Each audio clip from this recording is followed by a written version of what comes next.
En 2024, sur toutes mes boutiques, je stagnais tout le temps entre 300 et à peu près 800 € par jour et je ne comprenais jamais pourquoi est-ce que je pouvais faire des ventes. Au bout d'un moment, ça stagnait et que je n'arrivais pas à aller chercher beaucoup plus. Peut-être que quand j'augmentais du budget, j'avais toujours cette difficulté d'avoir des stats stables et surtout d'avoir un truc cohérent par rapport à ce que je mettais en place. J'ai investi beaucoup d'argent dans des accompagnements et dans des formations aux États-Unis pour essayer de comprendre exactement comment régler cette problématique-là et je vais tout expliquer dans cette vidéo. Tout ce que j'ai appris, tout ce que j'ai mis en place sur mes boutiques, sur le marché, je l'ai dupliqué sur le marché français. J'ai compris comment est-ce que ça fonctionnait de base et je l'ai pris et je l'ai dupliqué sur le marché FR. Parce que c'est deux choses complètement différentes et c'est exactement ce que je vais t'expliquer dans cette vidéo. Essayer de comprendre ensemble pourquoi est-ce que actuellement ta boutique est en train de stagner, quelles sont les erreurs cruciales que tu fais sur ta boutique et comment est-ce que tu vas faire derrière pour pouvoir y remédier, d'accord? C'est des erreurs qui peuvent te paraître peut-être bêtes, mais c'est toute une stratégie que j'ai développée, que j'ai mis en place, que je donne aussi à toutes les personnes que j'accompagne et que j'applique moi-même sur mon business. Donc forcément, je sais ce que je dis, je sais de quoi je parle et je vais tout expliquer dans cette vidéo de la manière la plus simple possible que tu pourras directement répliquer sur ton business. Donc forcément, si tu es dans cette situation où tu es en train de stagner actuellement, la vidéo elle est faite pour toi. Et je préfère le dire maintenant, en début de vidéo, mais si tu as vraiment des problématiques sur ta boutique, tu ne comprends pas pourquoi est-ce que tu n'arrives pas à aller chercher du 1000, 2000, 3000 € par jour sur un shop qui tourne actuellement,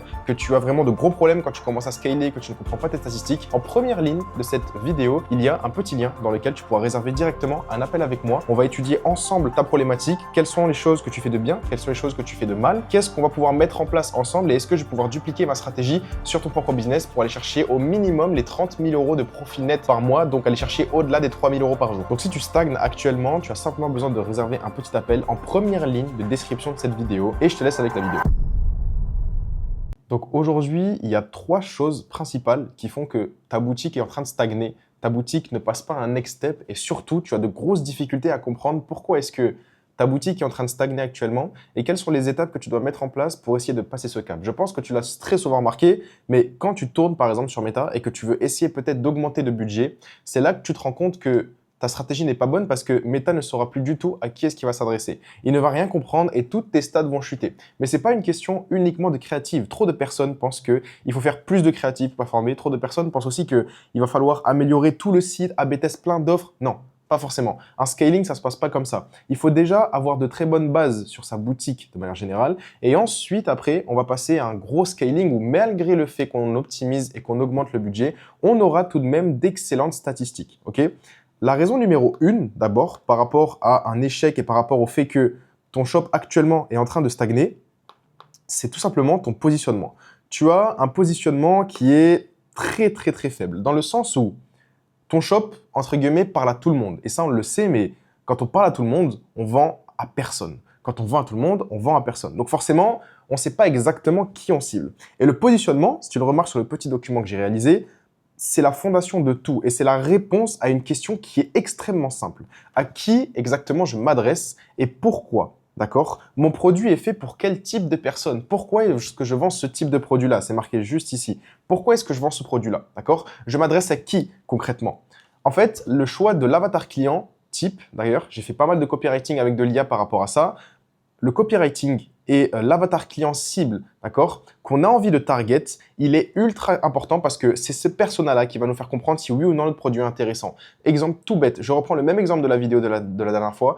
Si je pars du principe que je vends des leggings anti-cellulite et que je m'adresse à des personnes ou à des femmes qui sont extrêmement sportives et qui n'ont pas de cellulite, c'est un échec luisant par rapport à la boutique. En l'occurrence, si je m'adresse à des femmes qui ont de la cellulite à partir de 40, entre 30 et 50 ans, c'est des personnes qui sont relativement âgées. À partir de ce moment-là, je comprends que mon avatar client est ultra précis. Donc, je sais exactement à qui est-ce que je m'adresse et ça veut dire que quand je vais scaler, l'audience que je vais target, ça va pas être une audience broad, mais ça va être une audience, extrêmement précise. D'où l'importance d'avoir un positionnement fort par rapport au type de produit que l'on vend. Ok ? Très généralement, ce qui arrive, c'est que quand tu commences à scaler, Meta va target une audience qui est complètement différente. D'accord ? C'est une audience qui n'a rien à voir avec l'audience de base. D'accord ? On appelle ça du cold traffic, donc du trafic froid. Et cette audience-là, en fait, elle arrive sur ton site. Donc forcément, tu t'adresses à personne. Donc l'audience qu'elle va faire, c'est que elle arrive sur ton site, elle regarde et elle repart directement. Mais même si tu as un produit qui est intéressant, même si tu as un produit qui est super avec une excellente qualité, le vrai problème, c'est pas ça. C'est qu'en fait, elle ne se sent pas ciblée par rapport à ce que tu mets en place. Ok ? Tout simplement parce que, en fait, ils n'ont pas l'impression que le produit est fait pour eux. Tout simplement. Et c'est extrêmement bien mentionné ici, c'est que le produit n'est pas pour eux. alors que c'est un produit qui peut les intéresser. Mais juste la manière dont tu le marketes, la manière dont tu le vends et la manière dont tu le mets en avant fait en sorte que les personnes qui viennent sur ton site ne sont pas du tout intéressées par rapport à ce que tu mets en place. OK ? Et le problème, c'est que beaucoup de personnes, et ça je pense que tu dois le faire actuellement sur ta boutique, c'est que tu penses qu'à partir du moment où tu stagnes, tu vas te faire beaucoup plus de créative. Alors que non, pas du tout. L'étape numéro 1 qu'on a ici d'abord, ça va être forcément le positionnement. D'accord? Donc ça, je vais le marquer ici, c'est la position. Voilà. Ta position, ton positionnement est crucial avant même de faire plus de créative. Parce que faire plus de créative, ça veut tout simplement dire de toucher une autre audience, toucher une audience beaucoup plus large, donc forcément augmenter du budget et avoir de la matière. C'est ça, faire plus de créative, d'accord? Faire plus de créative, ça ne veut pas dire qu'on va tester tous les avatars clients possibles et inimaginables. De base, hein, là, ça c'est la première étape aussi, je la remets, c'est carrément la première aussi, ça a été pendant ton testing.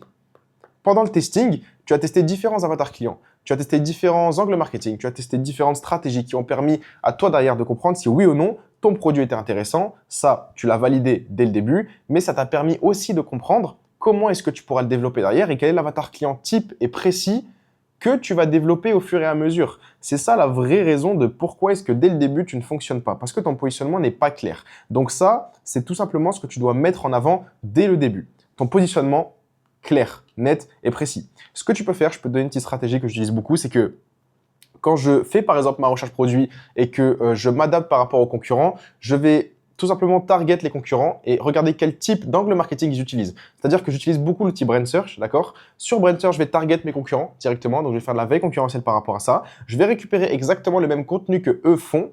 D'accord? Je vais comprendre l'angle marketing qui cible. Puis là, je peux le faire avec toutes les fonctionnalités de Brand Search. Et ensuite, à partir de ça, je vais comprendre leur ICP, donc l'avatar client que ces personnes-là ciblent. Je vais le dupliquer et l'adapter sur le marché français parce que forcément, si ces personnes-là s'adressent à un avatar client type aux États-Unis, cet avatar client type-là existe forcément sur le marché français. Donc, ce que je fais moi généralement, c'est que je regarde exactement ce que le concurrent fait, je duplique exactement sa stratégie et tout son copywriting et son avatar client sur le marché FR. Je l'optimise bien évidemment avec mes propres stratégies. Ça, c'est super important, sinon ça ne convertit pas. Et ensuite, à partir de ce moment-là, je commence à dupliquer exactement la même chose sur le marché français et ça vend directement, d'accord? Et techniquement, quand je vais commencer à scaler, vu que j'aurai déjà un positionnement fort, eh ben, je n'aurai aucune difficulté et j'aurai aucune stat qui va chuter. Et à partir de ce moment-là, je vais pouvoir faire plus de créative pour justement donner beaucoup plus de matière à Meta et même aux algorithmes de manière générale pour dépenser beaucoup plus. Parce que je le rappelle, que je tourne sur Meta ou sur TikTok, c'est deux choses complètement différentes. Ok? Mais si je pars de la base que je suis en train de tourner sur Meta, c'est un contenu et c'est une stratégie qu'il faut impérativement dupliquer. Et c'est aussi marqué juste ici, c'est que un positionnement flou génère automatiquement un branding flou. Et les deux sont indissociables, d'accord? Et très généralement, je le vois aussi sur pas mal de boutiques, c'est que beaucoup de personnes, d'accord, pour l'étape numéro 1, vont dissocier le branding au positionnement, d'accord? Alors que c'est deux choses qui sont cruciales. Forcément, mon avatar client, il a une DA. Mon avatar client, il se comporte de telle manière. Ça veut dire que moi, je vais m'adresser à des personnes qui sont exactement dans cette même DA-là que mon avatar client, d'accord? La raison numéro 2, généralement, c'est que ce que tu fais très souvent, ton branding, d'accord, il est très mauvais. Il est très mauvais dans quel sens? En fait, quand tu vas peut-être faire ta recherche produit, tu vas tout simplement dupliquer un concurrent, tu vas le reprendre. Sauf que tu vas dupliquer sa propre stratégie, tu vas dupliquer son shop. Il n'a pas de branding, il n'a rien. Aucun positionnement, aucun branding, aucune image de marque et aucune vraie valeur perçue, d'accord? Ton site ne crée pas la confiance. Le visiteur ne comprend pas en 3 mots. En fait, il faut que dès que le visiteur ou le potentiel client arrive sur ton site, il faut pas qu'il ait peur, il ne faut pas qu'il hésite, hop, et tout simplement, il doit avoir confiance. C'est 3 choses qu'il faut impérativement supprimer. C'est-à-dire que la peur, à partir du moment où un potentiel client arrive sur ton site et qu'il a peur, ben c'est qu'il y a un gros problème. C'est que ton site n'inspire pas du tout confiance, d'accord? Et donc, forcément, il hésite. C'est un schéma. Il arrive, il a peur, il n'a pas confiance et il hésite. Et ça, techniquement, ça ne convertit pas. Même si la personne est intéressée par rapport au produit, même si la personne se sent concernée vis-à-vis du produit que tu as mis en avant, vis-à-vis du marketing que tu set up, même si la personne est intéressée, bah forcément, derrière, elle ne va pas du tout te faire confiance, ok? Et il faut comprendre aussi, c'est que le marché de l'e-commerce a énormément changé. C'est-à-dire que en 2017, on pouvait tout simplement reprendre un shop, reprendre une boutique, la brander, même pas la brander, juste balancer le produit et faire de l'argent. Chose qui aujourd'hui n'existe plus du tout. Ce n'est pas possible de faire ça. C'est presque impossible. Pourquoi est-ce que ce n'est pas possible? Parce que les gens sont de plus en plus éduqués sur le e-commerce. Je donne n'importe quel produit, je donne un stylo par exemple, la personne va me dire ok, c'est un stylo super, mais en fait ce stylo-là je peux le retrouver sur AliExpress, je peux le retrouver sur Shein, je peux le retrouver sur plein de plateformes. Donc c'est en grande majorité pour ça que les personnes qui viennent sur ton site sont déjà éduquées. Donc, si tu n'as pas un excellent branding, bah, c'est de plus en plus compliqué derrière de convertir. C'est pour ça que les stratégies qu'on utilise aux US sont plus ou moins ou sont étroitement liées avec celles qu'on utilise en France parce qu'il faut tout simplement les dupliquer mais les améliorer, d'accord? Partez du principe que les Américains sont cons, mais les Français, d'accord, sont beaucoup moins cons en termes de marketing. Ça, c'est crucial. C'est pour ça que même sur des marchés différents comme le marché américain, il y a une énorme concurrence, mais il y a beaucoup plus de facilité, entre guillemets, à vendre là-bas, d'accord? Mais sur le marché français, pour développer sa propre marque et de faire vraiment scaler un shop et avoir une excellente stabilité, parce que oui, le marché français est un marché où il y a une excellente stabilité à partir du moment où on fait très bien les choses, il faut avoir un branding. C'est crucial, d'accord?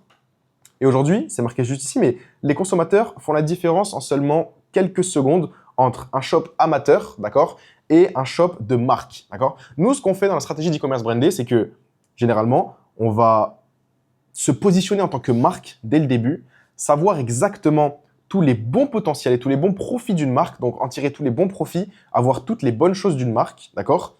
Tout en étant dans un processus de dropshipping pur. Ça, c'est la stratégie d'e-commerce brandé. Et il y a plusieurs bénéfices à ça. C'est que la première des choses, on aura un plus gros bénéfice. La deuxième des choses, c'est que on aura de la confiance. Ensuite, on aura de la récurrence. Hop. Et bien évidemment, on aura donc beaucoup plus de bénéfices. Donc forcément, qui dit bénéfice dit prix plus cher, hein. Ça c'est indéniable, hein. On peut se permettre de vendre des produits à 20 € aujourd'hui. Si on a un excellent branding, rien ne nous empêche de les vendre à 60 €. Là, la marge, elle est complètement différente. Ok. Forcément, les gens qui arrivent sur notre site, ils nous feront beaucoup plus confiance et on aura forcément de la récurrence parce que qui dit positionnement de marque dit qualité du produit, donc produit de qualité, pardon. Donc forcément, derrière, la personne, elle va réacheter sur notre site. Ok. Ça, c'est la grosse différence entre une personne qui fait du dropshipping classique avec une stratégie très basique, avec une personne qui actuellement fait une stratégie d'e-commerce brandé et qui actuellement stagne et n'arrive pas à aller chercher beaucoup plus de résultats et donc qui met en place cette stratégie et qui arrive à faire beaucoup plus de chiffres. Ok. Le client, quand il arrive sur votre site, très simple, d'accord? Pareil, je vois beaucoup de personnes. En fait, il faut comprendre que le client, de manière générale, quand il arrive sur votre site, il ne va pas scroll juste en bas. Il ne va pas scroll jusqu'en bas. Pourquoi? Parce que on est dans une société où les gens sont animés, ils ont beaucoup de dopamine avec du contenu très court, d'accord? C'est-à-dire que nous, ce qu'on va faire, c'est que on va condenser toutes nos parties, tout ce qu'on met en place, on va le condenser, d'accord, sur une seule et même partie. C'est-à-dire que les images produits sont ultra importantes, d'accord? On a une structure de carrousel exprès à utiliser qui vont te permettre à toi d'avoir un excellent branding et d'avoir un excellent positionnement, d'accord? Mais la chose la plus importante, ça va être la main box. La main box, c'est crucial, d'accord? Que ce soit au niveau de, je fais un petit schéma, que ce soit du coup ici au niveau de tes images produits, ici au niveau de ton titre, ici au niveau des avis clients, d'accord? Mais surtout, la partie la plus importante, ça va être ici au niveau du coup des bénéfices. J'ai oublié un E, au niveau des bénéfices et ici au niveau du bundle, d'accord? Au début, on pouvait se permettre, il y a très longtemps, de faire des bundles avec des 1 acheté, avec moins 50% de réduction, moins 70%. Ça ne fonctionne plus aujourd'hui. Ça ne fonctionne plus. Le marketing évolue. Donc forcément, il faut avoir un carrousel image important, d'accord? Et qui a un vrai impact. Il faut avoir des petits éléments différenciants ici en termes de bénéfices, en termes d'avantages, d'accord, par rapport à la marque, par rapport au produit. C'est ça qui fait que derrière, on arrive à convertir beaucoup plus rapidement et de manière beaucoup plus simple en fait par rapport à un client. Et la chose la plus importante aussi, ça va être les icônes de trust qu'on va retrouver très généralement en dessous du bundle, d'accord? Les icônes de trust. Et ensuite, on aura les petites vidéos qu'on pourra mettre en dessous, pardon, qui vont nous permettre de rajouter encore beaucoup plus de trust par rapport au shop. Mais carrousel, bénéfices, bundle, icône de trust, vidéo, c'est la structure à suivre, d'accord? Bien évidemment avec un branding irréprochable qui va permettre derrière, lorsque le client arrive, il aura toutes les informations condensées sur une seule et même partie, même pas besoin de scroll. S'il scroll, c'est uniquement pour avoir un petit peu plus d'informations sur le produit si le client est curieux. Mais généralement, on va déclencher cet achat rapide vis-à-vis du client. Parce que dès qu'il arrive, il aura forcément toutes les bonnes informations. Ok. Quand je parle de branding aussi, c'est donc forcément le positionnement, mais c'est aussi une structure de prendre du recul et savoir quel est l'élément différenciant par rapport à notre concurrent, d'accord? Le concurrent a une base de clients. Le concurrent sait exactement à qui il s'adresse, ok?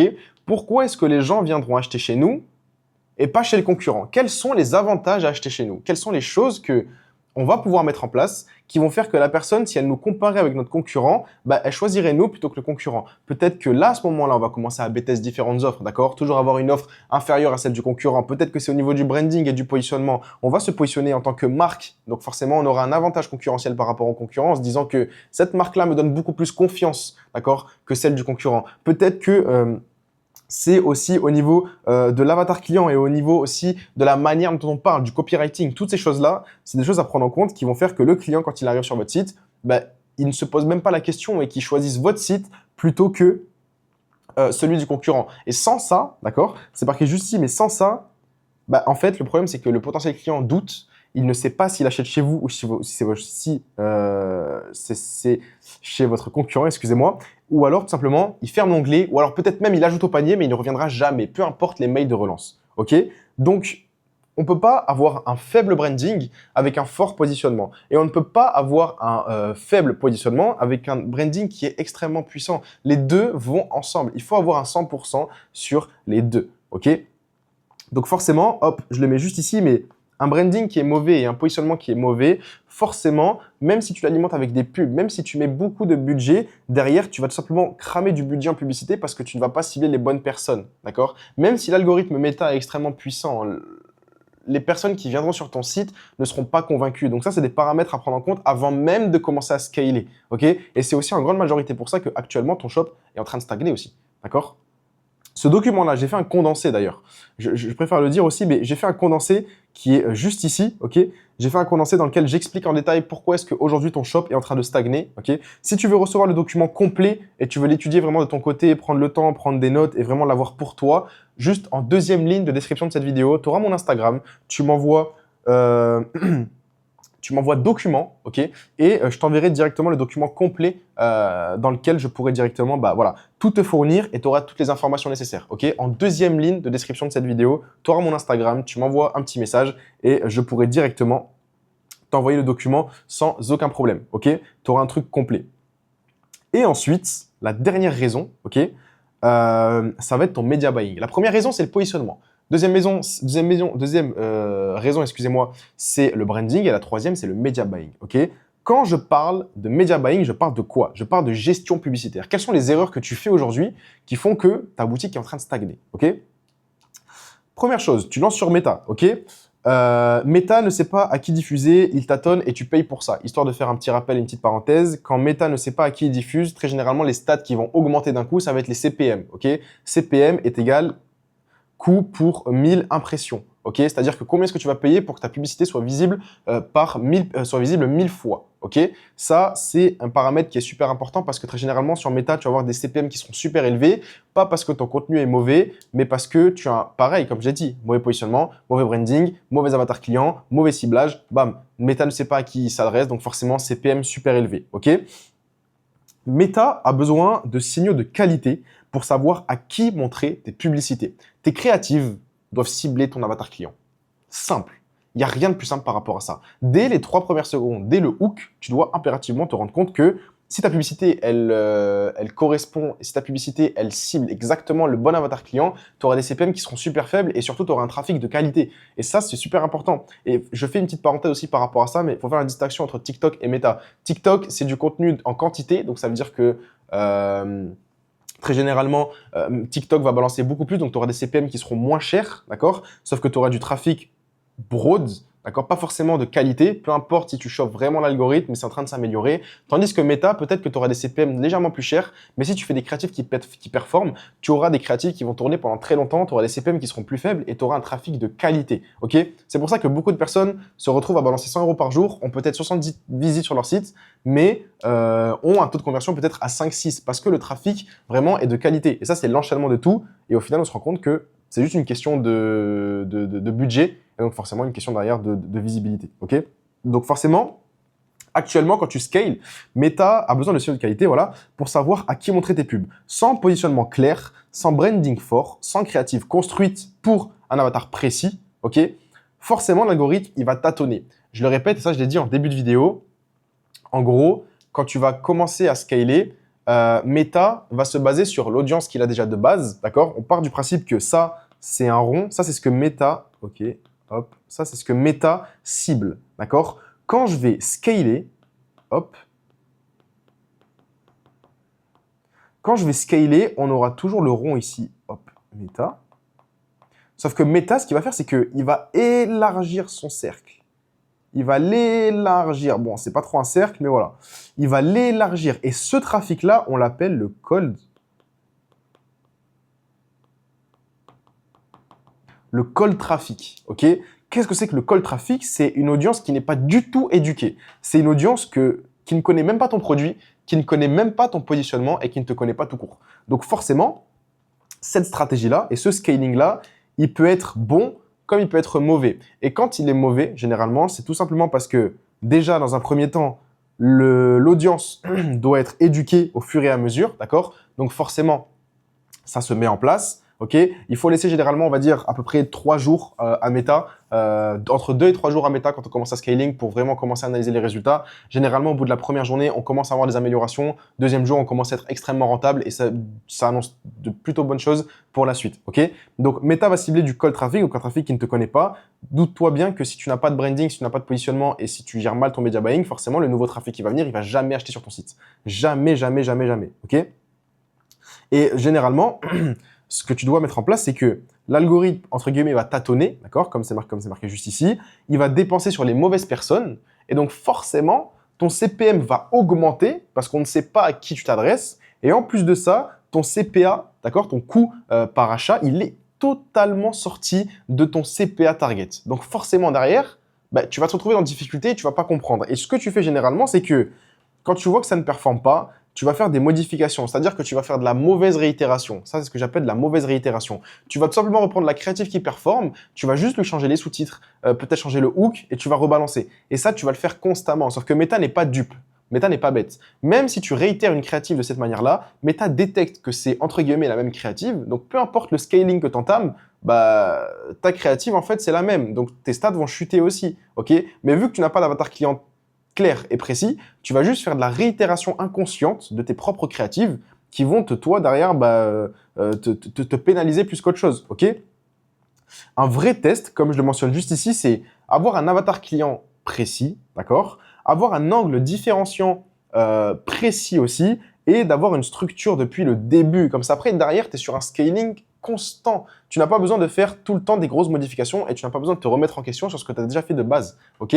Donc ça, déjà, c'est un truc qui est crucial. Et bien évidemment, hop, tac, tu vas lancer forcément des petites réitérations. Donc, j'appelle ça des réitérations inconscientes. C'est des réitérations, c'est quand vraiment tu balances des créatives et que tu sais pas trop pourquoi est-ce que tu réitères, mais tu réitères parce que tu as vu que les stats étaient bonnes. Ok, tu vas le balancer à l'algorithme. L'algorithme méta ne va pas le comprendre, ne va pas le saisir de manière générale. Ok, parce que tu lui donnes pas de bons signaux. Or, méta a besoin de bons signaux pour derrière passer à un next step. Et ensuite, à partir de ce moment-là, tu vas pouvoir comprendre exactement et donner les bonnes informations à Meta pour savoir à qui est-ce que tu vas t'adresser. Donc, si je récapitule, au tout début, il te faut un excellent positionnement, d'accord? Comprendre que si tu vends à tout le monde, tu vends à personne. Donc, tu te spécialises à partir de ce moment-là sur un avatar client clair, net et précis. Ensuite, avoir un branding excellent. Tu n'es pas une marque, mais tu te positionnes en tant que marque. Tu en deviens une au fur et à mesure. D'accord? Donc, c'est à partir de ce moment-là que tu vas commencer à comprendre que si tu t'adresses aux bonnes personnes, les personnes qui vont venir sur ton site vont définir pourquoi est-ce que ce site-là est intéressant. Ok, c'est une marque. Ah, super. C'est une marque, je vais pouvoir lui faire confiance. Ok? Et ensuite, quand tu auras atteint ces objectifs-là, tu pourras comprendre que là, actuellement, ton media buying, il est mauvais. Tu vas commencer à scaler. Bien évidemment, uniquement quand les KPI sont verts, on scale. On scale uniquement quand les KPI sont verts. Si ils ne sont pas verts et s'ils sont mauvais, ça ne sert à rien de scaler parce que comment ça s'appelle, les différents achats que tu auras sur ton site et toutes les statistiques que tu auras seront très mauvaises. D'accord? Même si tu t'adresses aux bonnes personnes, les stats seront quand même mauvaises et ton scaling va chuter. Ok? Et voilà, une fois que tu as ces 3 raisons-là, techniquement, derrière, tu peux assurer un excellent scaling, ok? Et je termine sur les différents impacts en fait que ça pourra avoir, d'accord? Sur les différents, entre guillemets, ouais, les impacts que tu auras sur ton site, c'est que tu te retrouveras avec de très mauvaises marges. Pourquoi des mauvaises marges? Parce que forcément, quand tu vas commencer à scaler, eh bah, tes marges seront tellement faibles qu'au final, bah, tu vas juste mettre du budget dans le vent, tu n'auras pas de fonds de roulement, tu n'auras pas une bonne trésorerie pour scaler si ça fonctionne. Ok? Donc au final, tu vas te retrouver avec zéro budget pour tester, pour scaler. Ensuite, tu auras un taux de conversion qui sera ultra faible. Donc tu auras beau faire du trafic, tout le trafic que tu auras, tu vas te retrouver avec un taux de conversion à peut-être 1 ou un taux de conversion à 0,80. Ok? Chose qui est méga, méga, méga, méga, méga important, d'accord, le taux de conversion, super important. Ça définit si oui ou non ton site est intéressant, oui ou non ton offre est intéressante, ou ton branding, ou ton produit, d'accord, très important. Et ensuite, forcément, je trouve avec du budget gaspillé parce que tes statistiques publicitaires vont drastiquement augmenter, ok, des CPM élevés, des CPC aussi qui seront ultra élevés, des coûts par achat qui seront élevés aussi, et surtout, bah, très mauvaise marge. En fait, tout est relié. Tout est relié, et si tu n'as pas un excellent domaine, si tu n'as pas une excellente chronologie dans tes stratégies et dans ta méthode, en fait, tout est étroitement lié. Donc, ça veut dire que techniquement derrière, tu vas te retrouver un petit peu break-even, hein, comme je l'ai marqué juste ici. Tu vas juste dépenser, faire le strict minimum pour être break-even, mais tu ne vas jamais faire de l'argent avec ton shop. Ok? Et je pense que c'est un petit peu la situation dans laquelle tu te retrouves actuellement, c'est que tu as un shop, c'est intéressant, mais derrière, tu n'arrives pas vraiment à passer à un niveau supérieur. Ok? Donc voilà, tu vends juste assez pour ne pas perdre d'argent, mais jamais assez pour vraiment en gagner. Donc au final, forcément, hop, quand tu pousses le budget, l'algorithme se perd, tes CPM explosent et donc tu ne fais pas réellement d'argent. Donc au final, dis-toi que ce n'est pas un problème de budget, loin de là. C'est un problème d'optimisation. Ce n'est pas un problème non plus de créative, c'est un problème de fondation. Ça, c'est crucial. Dès le début, ça se met en place en vrai. Franchement, dès le début, ça se met en place. Ok? Donc, ajouter du budget pour scaler et espérer faire plus de ventes, si tu n'as pas de bonne fondation derrière, bah, c'est presque impossible. Ok, c'est presque impossible. Et ça, c'est un petit peu le parcours type, d'accord, des personnes aujourd'hui qui sont actuellement en train de stagner sur leur shop. C'est que là, actuellement, elles ont un très mauvais positionnement, elles ont un très mauvais branding aussi derrière, et forcément, elles font un très mauvais media buying. Là, j'ai parlé essentiellement de méta, mais c'est exactement la même chose sur TikTok, sur Snapchat, sur Google Ads, toutes ces choses-là. Ça, c'est les fondations à voir. Ça, c'est vraiment les fondations. C'est les choses basiques à mettre en place avant de commencer à scaler, d'accord? Et je peux prendre l'exemple aussi d'un des élèves que j'ai accompagné. Je vais essayer de vous montrer un petit peu les statistiques qu'on a pu développer lui et moi. Au tout début, on était sur un shop, juste ici, ok, je vous montre les stats, sur un shop qui stagnait actuellement à 300, entre 300 et 500 euros par jour, d'accord, avec un positionnement qui était relativement correct, d'accord, quelque chose de plutôt bien parce que l'avatar client était extrêmement bien ciblé, on savait à qui on s'adressait, mais un très mauvais branding et surtout un scaling beaucoup trop agressif sur Meta. Alors, on a optimisé tout ça, hein, comme on le voit ici, hein, il y avait d'excellentes statistiques. On est sur un taux de conversion qui était à 4,35, ce qui est relativement énorme, d'accord, sur le testing. Mais ça peinait encore à vendre. Ça peinait encore à vendre, on avait beaucoup de visiteurs, mais un branding pas assez fort, donc forcément derrière, les gens ne nous faisaient pas forcément confiance. Et c'est pour ça qu'à l'issue de ça, on a setup pas mal de choses et on a commencé un petit peu à se développer. Ok, comme on le voit actuellement ici sur cette courbe, on a réussi à passer à entre 1K et 1K5 stable, d'accord, de manière stable sur sa boutique. Donc, ce qu'on a refait, c'est qu'on a retravaillé le positionnement, on a retravaillé le branding et on a retravaillé le media buying, d'accord. On n'a pas été trop agressif et surtout, on a scalé quand tous les KPIs étaient verts. On a eu un taux de conversion qui était relativement simple, d'accord. Comme vous voyez les dates ici, du 17 avril au 17 mai 2026, ok, sur un mois pile. On l'a développé au fur et à mesure, d'accord? Et on a une courbe qui est vraiment ascendante avec un petit blocage juste ici, comme on le voit, mais une courbe qui est vraiment ascendante parce qu'on l'a développé, on a scalé progressivement et derrière, ça a apporté ses fruits, ok? Donc, c'est pour ça. Ça, c'est un exemple parmi tant d'autres, ok, parmi toutes les personnes que j'ai accompagnées. Donc, forcément, si tu es un petit peu dans la même situation et si tu as un shop qui stagne, tu ne comprends pas ce que tu dois mettre en place et tu as envie de le scaler à peut-être 1000, 2000, 3000, 4000, 5000 euros par jour, d'accord, et aller atteindre du 30, 40, 50 000 euros de bénéfices nets par mois, tu sais ce qu'il te reste à faire. Tu as simplement un lien en description de cette vidéo. Premier lien, description. Tu réserves un appel avec moi. On essaie de check ensemble un petit peu ce que tu mets en place. Comment est-ce que je vais pouvoir le développer au fur et à mesure. Et on va pouvoir le setup ensemble. Et bien évidemment, n'oublie pas, pour le petit document entier, tu m'envoies un petit message sur Instagram et je te l'enverrai. En tout cas, j'espère que cette vidéo, elle t'aura plu et surtout, elle t'aura aidé à comprendre pourquoi est-ce que tu stagnes aujourd'hui, d'accord? Si tu as une question, n'hésite vraiment pas. Tu m'envoies un message sur Instagram, ok, je pourrai y répondre, ou tu me poses directement la question en dessous de cette vidéo. C'était Zizou, ciao!